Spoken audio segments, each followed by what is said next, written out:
तो बच्चों, आप लोग को याद होगा हमने पिछली क्लास में मैक्सिमम मिनिमम निकालना सिखाया था। मैक्सिमम मिनिमम निकालने के लिए कुछ स्टेप्स बताए थे और एक क्वेश्चन बनाकर दिखाया था। साथ ही कुछ क्वेश्चन मैंने आपको होमवर्क भी दिया था। मैंने कहा था कि अच्छे से सबको देखिएगा एक बार, फिर उसको ट्राई करिएगा। आइए कल जो मैंने क्वेश्चन दिया था उसको बनाकर दिखाता हूँ। पहले आप लोग जो पहला क्वेश्चन हमने आपको दिया था, आपको याद होगा, उसमें था y equal f x equal to x cube minus 6x square plus 9x plus 15 था। कैसे बनाएंगे इसको? Let y equal to f x होता है ना, एफ एक्स हमें दिया हुआ है x cube minus 6x square plus 9x plus 15। सबसे पहला स्टेप जो हमारा था वो था फाइंड dy बाई dx। आप देखिए अपने कॉपी में पहला step dy by dx। dy by dx निकालेंगे क्या होगा? 3x square. अब दूसरा स्टेप देखिए, 6 है, पावर पीछे लेंगे और पावर में से घटा लेंगे। 9 x का क्या होता है 1 और 15 का 0, यानी डिफरेंशिएट करके हमारा आ गया 3x square minus 12x plus 9। ये 1 कैसे समझ रहे हैं ना? देखिए इस x पर पावर क्या है 1 है, 1 पीछे लाए और 1 में से घटाएंगे तो 0। किसी चीज पर पावर 0 होने पर वो 1 बन जाता है। ये हमारा ये हो गया dy बाई dx। अब दूसरा स्टेप क्या कहता है? For y to be maximum और मिनिमम dy बाई dx क्या होना चाहिए? 0 होना चाहिए। इसलिए dy बाई dx जो निकला है हमारे यहाँ तो 0 कर दीजिए। 3x square minus 12x plus 9 को 0 कर दीजिए। 3 कॉमन ले लीजिए, क्या होगा? x square minus 4x plus 3 equal to 0। इसको तोड़ दीजिए फैक्टर में, x square minus x minus 3x plus 3 equal to 0। इसको मैंने यहाँ तोड़ा। x कॉमन ले लीजिए, x माइनस 1 माइनस 3 कॉमन ले लीजिए, x माइनस 1 इक्वल टू 0। यानी यहाँ से x माइनस 1 कॉमन लीजिए दोनों में से, क्या बच जाएगा? x minus 3 equal to 0। x पर क्या हो गया 1, x का मान 1 और 3 निकल चुका है। अगला स्टेप जो हमारा है, आपको याद होगा, अभी तक हमने 2 स्टेप काम किया। तीसरा स्टेप में हमने सिखाया था कि find d2y by dx square, यानी d2y बाई dx स्क्वायर निकालना। हमने इसके बारे में समझाया था कि क्या है। तो dy बाई dx जो आया हुआ है उसको डिफरेंशिएट करिए। इसको डिफरेंशिएट करिएगा तो पावर पीछे, यानी 3 ये 2 पीछे आ जाएगा पावर, और इस 2 में से 1 घट जाएगा माइनस 12। x पावर क्या है 1 है, तो 1 पावर पीछे आएगा और 1 में से 1 घट जाएगा और 9 कांस्टेंट का 0, यानी 6x माइनस 12। ये हमारा d2y बाई dx स्क्वायर हो चुका है। इसके बाद हमने कहा था कि पुट करिए, पुट x का मान, तो x का मान 1 है, पुट x इक्वल टू 1, तो क्या हो जाएगा हमारा ये d2y बाई dx स्क्वायर। देखिए तो 6 इंटू 1 माइनस 12, माइनस 12 नेगेटिव आ गया, डेट इज, इसका मतलब है y is maximum at x equal to, पता चल गया। अब 3 पुट करिए, पुट x इक्वल टू 3, तो क्या होगा d2y बाई dx स्क्वायर। इसमें हम 3 मान डाल रहे हैं, 6 इंटू 3 माइनस 12, 6 है, ग्रेटर देन 0 आ गया, पॉजिटिव आ गया। Therefore y is minimum at x equal to 3। 3 मान लेने पर क्या है? मिनिमम। इसीलिए आपको यहां पता चल चुका है कि x का मान कितना लेना है? 3 लेना है। अब निकालते मैक्सिमम, y का मैक्सिमम मान निकालेंगे तो जो फंक्शन है x का, उस x के बजाय हमने देखा है कि x का मान 1 लेने पर y मैक्सिमम आ रहा है, यानी x का 1 लेंगे। तो देखिए सवाल में x का 1 लेंगे तो क्या होगा? 1 का क्यूब माइनस 6 इंटू 1 का स्क्वायर प्लस 9 इंटू 1 प्लस 50, यानी क्या होगा 1 माइनस 6 प्लस 9 प्लस 50। जोड़ दीजिए कितना हो जाएगा? 15 5 20 4 24 1 25 में से 6 जाएगा 19। और y मिनिमम क्या होगा? मिनिमम ये तो मैक्स था, तो कितना 3 लेने पर, तो 3 रख लीजिए। तो इसमें 3 रखिएगा तो क्या होगा, 3 का क्यूब प्लस 6 इंटू 3 का स्क्वायर प्लस 9 इंटू 3 प्लस 15, क्या हो जाएगा, 3 तिया 9 तिया 27 माइनस 3 तिया 9 छक्के 54 प्लस 27 प्लस 15, ये दोनों जुड़ 54 कट जाएगा, नहीं 15 बचेगा। कम से कम मान 15 और अधिक से भी मान 90। इसको नोट कर लीजिए, हम दूसरा सवाल लिखाते हैं। क्वेश्चन लिखा हुआ है, इसमें हमें इस फंक्शन का मैक्सिमम या मिनिमम मान निकालना है, इस फंक्शन का अधिकतम या न्यूनतम मान। तो हम इसे तो आप जानते हैं कि y इक्वल टू x लिखते हैं, और ये हमारा x cube minus 2x square plus x plus 6। पहला step find dy dx, differentiate करेंगे, पावर पीछे पावर में से घट जाएगा, -2 पावर पीछे पावर में से घट जाएगा, x का 1 हो जाएगा और 6 का 0 हो जाएगा। 3x square minus 4x plus 1। अब देखिए ये हमारा dy dx निकल चुका है। अगला step, for y to be maximum और मिनिमम, dy dx क्या होता है, 0, यानी 3x स्क्वायर माइनस 4x, इसमें क्या हो 0, यानी 3x square minus 3x minus x plus 1 equal to 0। यहाँ से 3x कॉमन लीजिए, x माइनस 1 माइनस 1 कॉमन लीजिए, x माइनस 1 इक्वल टू 0, यानी x minus 1 into 3x minus 1 equal to 0, यानी यहाँ से x का मान 1 और 1/3, 2 मान निकल चुका है। तो 2 स्टेप पूरा हमने कर लिया है। तीसरा स्टेप याद होगा आपको, तीसरा स्टेप क्या करता है, find dy by dx square, यानी dy by dx जो निकला हुआ है उसको फिर से डिफरेंशिएट करेंगे, कितना हो जाएगा 6x माइनस 4 और 1 को क्या होगा 0। अब पुट कर दीजिए x इक्वल टू 1, तो dy by dx स्क्वायर क्या हो जाएगा, तो पुट करेंगे इसका मान 6 इंटू 1 माइनस 4 यानी 2 आ गया, पॉजिटिव आ गया। Therefore y is minimum at x equal to 1। अब पुट करिए x equal to 1/3, d2y by dx square क्या होगा 6 इंटू x का मान 1/3 माइनस 4, यानी माइनस 2 माइनस 4 यानी माइनस 2, लेस नेगेटिव आ गया। Therefore y is maximum at x equal to 1/3। अब हम आगे बढ़ते हैं, y का पहले मिनिमम मान, तो कितना लेने पड़ा है मिनिमम मान, 1 लेने पर 1 डाल देंगे हम। तो फंक्शन में हम 1 जब डाल देंगे तो क्या होगा, 1 का क्यूब प्लस 2 इंटू 1 का स्क्वायर प्लस 1 प्लस 6, क्या होगा 1 माइनस 2 प्लस 1 प्लस 6, यानी क्या हो जाएगा 6 6 7, 8 में से 2 जाएगा यानी 6, यानी हमारा मिनिमम मान 6 आएगा।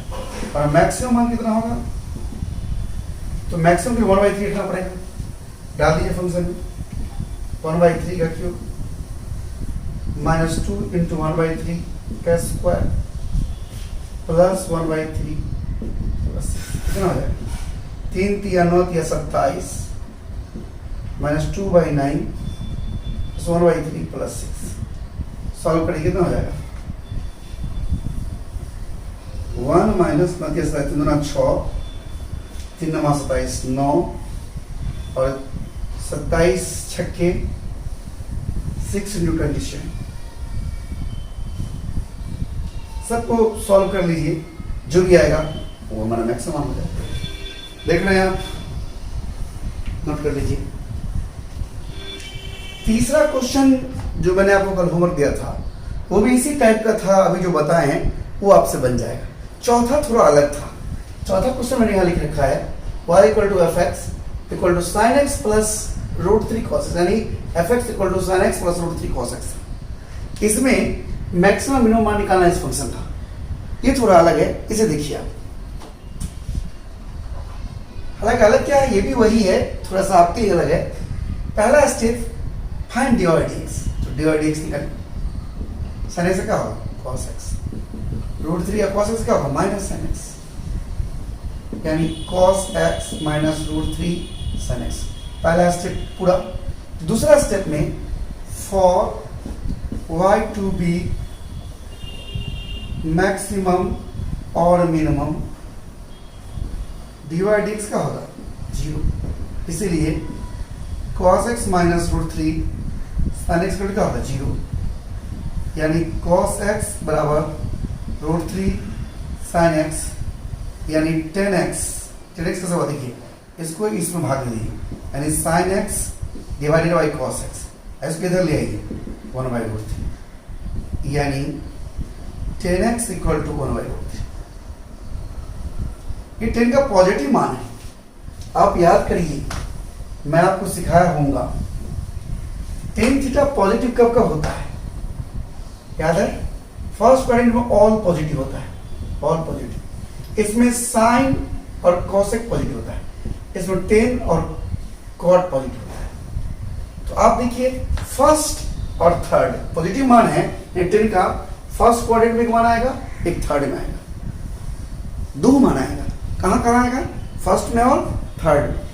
फर्स्ट में 1/√3 कब होता है? जब 30 डिग्री हो, यानी x इक्वल टू π/6 30 डिग्री। और दूसरा ये, इसका मतलब आप धोखा नहीं कहिएगा, ये हुआ 30 डिग्री, चलिए मैं लिख देता हूँ 30 डिग्री, 30 डिग्री।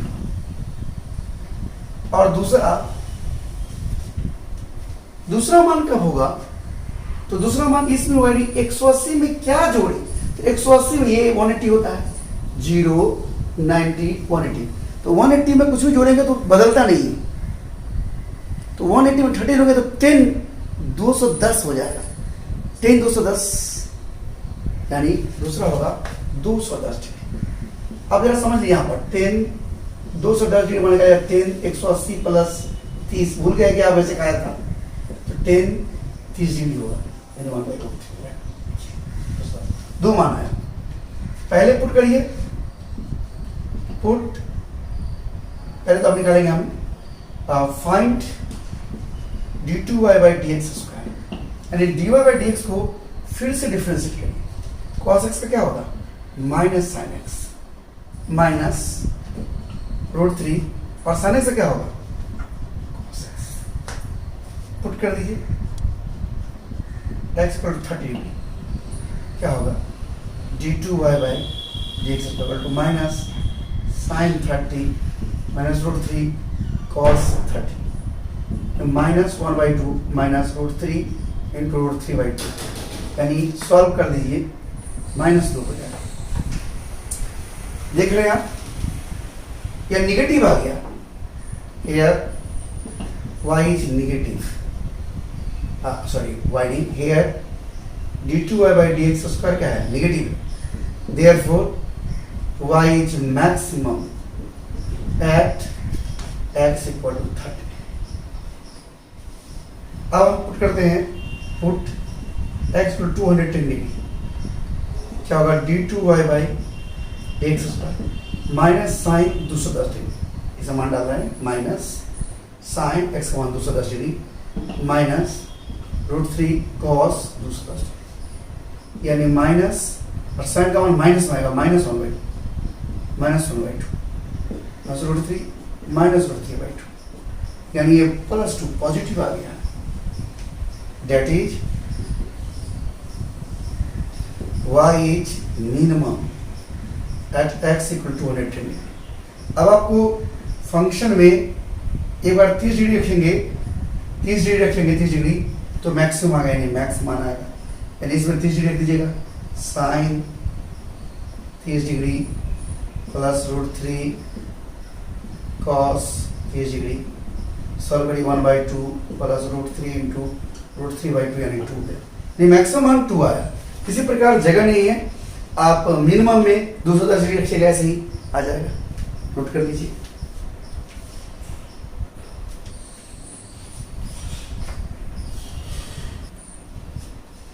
तो हम आशा करते हैं कि मैक्सिमम मिनिमम आप समझ चुके हैं। वैसे तो बहुत सारी बातें हैं, लेकिन इस लाइक हो गया कि फिजिक्स में समस्या नहीं होनी चाहिए। अब हम लोग कैलकुलस के आखिरी पड़ाव इंटीग्रेशन की तरफ चलेंगे। इंटीग्रेशन, आइए देखते हैं इंटीग्रेशन क्या होता है।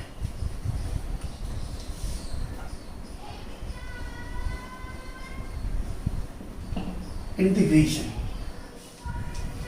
इंटीग्रेशन वास्तव में इंटीग्रेशन को आप समेशन कह सकते हैं, कॉन्टिन्यूअस फंक्शन का जोड़ है। इंटीग्रेशन मतलब समेशन, जोड़।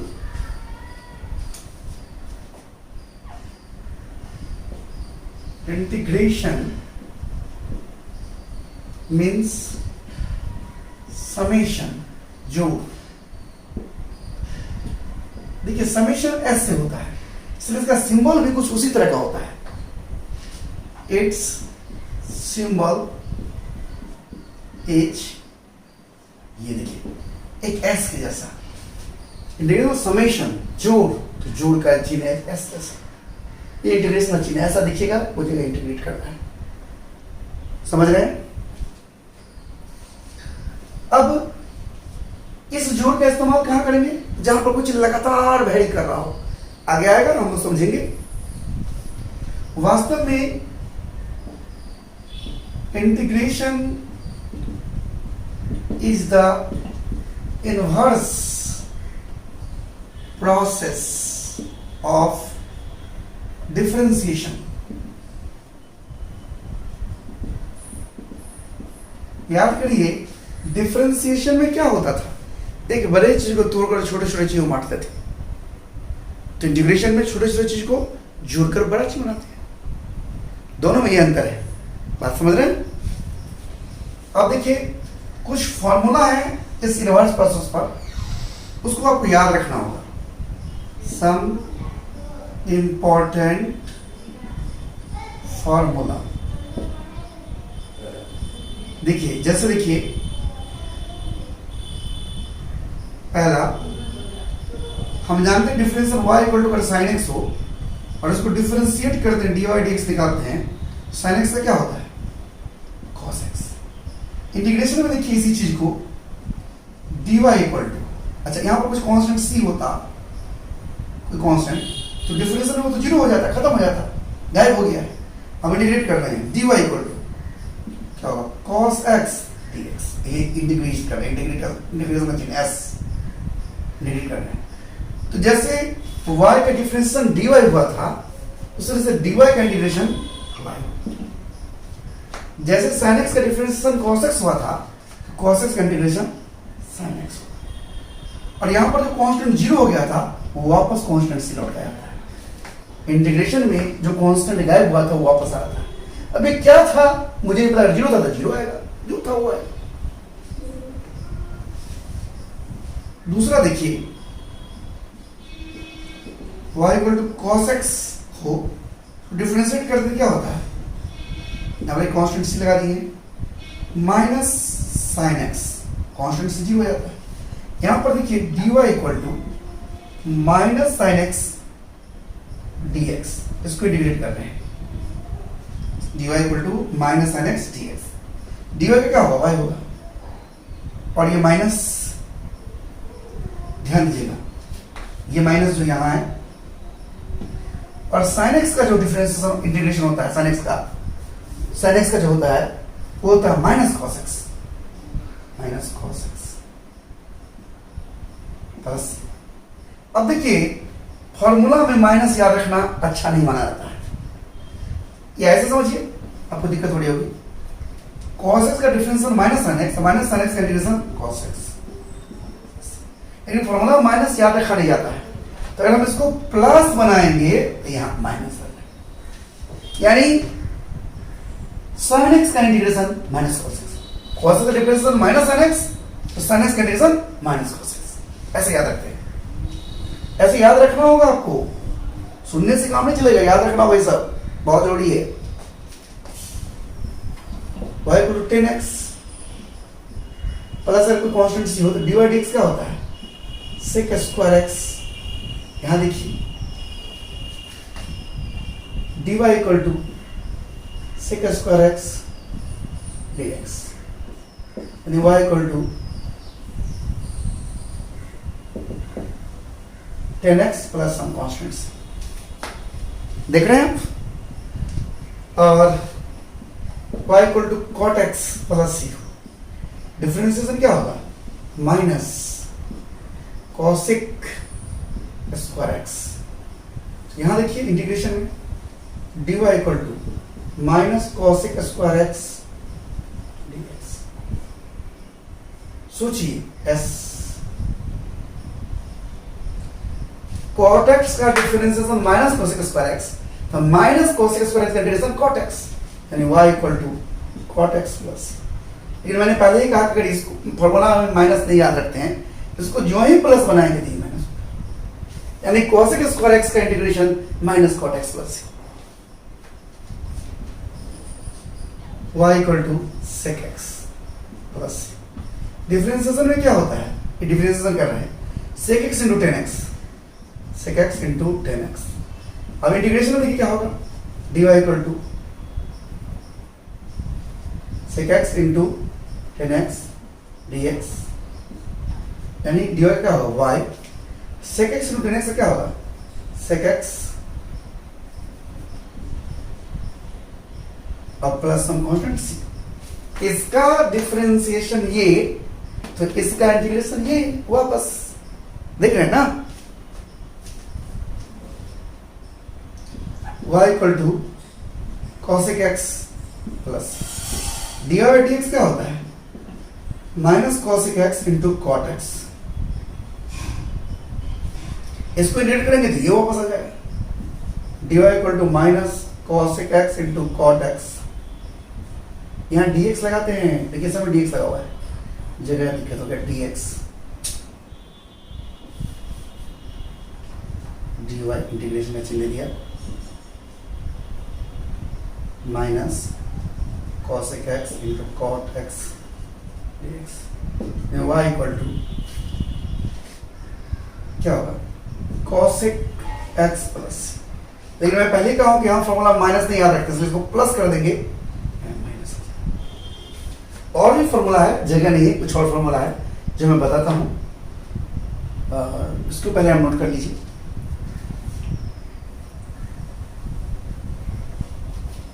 तो अभी तो आपने 6 फॉर्मूला देखा था। आप याद होगा, आप पढ़े होंगे differential y equal to x to the power n हो, तो dy dx से निकालते हैं हम, पावर पीछे और पावर में से घट जाता है। ये हमारा 7th फॉर्मूला था उसमें ऐसा होता है। अरे यहाँ कांस्टेंट सी रहे तब भी वो 0 हो जाएगा। इंटीग्रेशन में इस रूप में ये याद रखते हैं, इंटीग्रेशन में ऐसे याद रखते हैं, इंटीग्रेशन dy, यहाँ से मत सोचिए integration dy equal to x पर n को इंटीग्रेट करना है, ऐसे सोचिए, यहां से मत देखिए। हाँ ये सच है कि इसको हम इंटीग्रेट करेंगे तो ये वापस आ जाएगा, इसको डिफरेंशियल के दिया आया था, आप चेक करके देखिएगा dy का क्या होगा? y, यहां पर देखिए पावर पीछे था और पावर से घट गया था, यहां पर पावर नीचे होगा और पावर में ऊपर नीचे एक जुड़ जाएगा। देखिए यहां पावर पीछे और पावर में से घट गया था, यहां पावर n नीचे और ऊपर नीचे एक जुड़ गया। अब डायरेक्ट याद रखिए कि x to the power n का इंटीग्रेशन होता है x to the power n plus 1 divided by n plus 1 plus some constant c। ऐसे याद रखिए आप।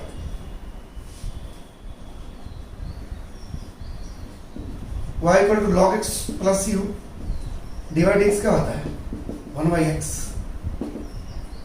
अब यहां देखिए dy equal to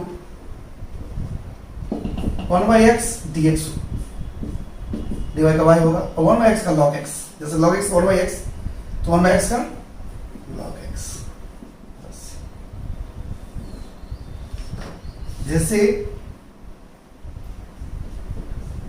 y equal to e power minus ax differentiate किए थे, क्या होगा? माइनस a पीछे और e पावर माइनस ax आया था, कांस्टेंट c लगा तो 0 हो जाएगा। यहाँ पर क्या होगा? dy इक्वल टू, हम इसका इंटीग्रेशन दिया आ जाएगा, पर फॉर्मूला में ऐसे याद रखते हैं, फॉर्मूला में ऐसे e पावर माइनस ax को इंटीग्रेट कर रहे हैं तो क्या आएगा? dy का y होगा। यहाँ पर क्या था? x से गुना वाला पीछे आया था, यहाँ पर x गुना वाला क्या होगा? नीचे आएगा। देख रहे हैं आप? तो ये सारे फॉर्मूले आपको अच्छी तरह से याद होनी चाहिए, तब जाकर हम कल कुछ क्वेश्चन प्रैक्टिस करवाएंगे। आप इन सभी फॉर्मूलों को अच्छी तरह से याद कर लीजिएगा, कल हम इस पर क्वेश्चन प्रैक्टिस करवाएंगे। ओके।